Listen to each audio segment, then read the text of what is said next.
तुलसीदास जी की प्रेरणादायक कहानी। तुलसीदास जी श्री राम के परम भक्त थे। जब वह श्री रामचरितमानस लिख रहे थे, उन्होंने एक चौपाई लिखी। सिय राम मैं सब जग जानी, करूं प्रणाम जोरी जुग पानी। इस पूरे ब्रह्मांड में श्री सिया राम का वास है, अर्थात सब जीवों में भगवान है। इसलिए हमें उनको हाथ जोड़कर प्रणाम करना चाहिए। तुलसीदास जी इस चौपाई को लिखने के पश्चात विश्राम करने अपने घर के मार्ग पर चलकर जा रहे थे। मार्ग में उन्हें एक लड़के ने रोकते हुए कहा कि संत जी इस मार्ग से मत जाओ। तुलसीदास जी ने पूछा क्यों? लड़का बोला, आगे मार्ग में एक सांड क्रोध में लोगों को मारता हुआ घूम रहा है। महात्मा जी, आपने तो लाल वस्त्र भी पहने हैं, इसके इस मार्ग से मत जाओ।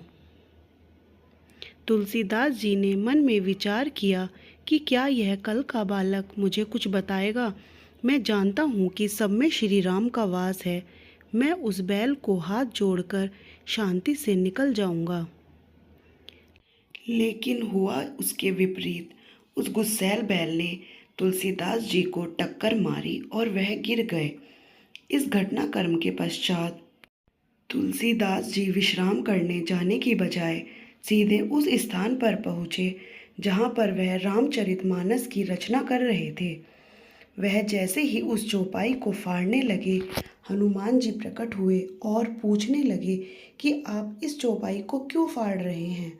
तुलसीदास जी ने हनुमान जी को सारा प्रसंग सुनाया और कहने लगे कि मुझे लगता है कि यह चौपाई गलत है। हनुमान जी बोले, आप गलत समझ रहे हैं कि यह चौपाई गलत है। यह चौपाई तो 100% सही है। तुलसीदास जी, आप उस बैल में राम को देख रहे थे, लेकिन आपको उस बालक में राम क्यों नहीं दिखा, जो आपको उस बैल से बचाने के लिए पहले ही मार्ग में खड़े थे। उन्होंने ही तो आपको बोला था कि बाबा इस मार्ग से मत जाओ। यह सुनकर तुलसीदास जी का क्रोध शांत हो गया। तुलसीदास जी की इस कहानी से हमें शिक्षा मिलती है कि हम बहुत बार पहले घटने वाली छोटी घटनाओं पर ध्यान नहीं देते और बड़ी समस्याओं का शिकार हो जाते हैं।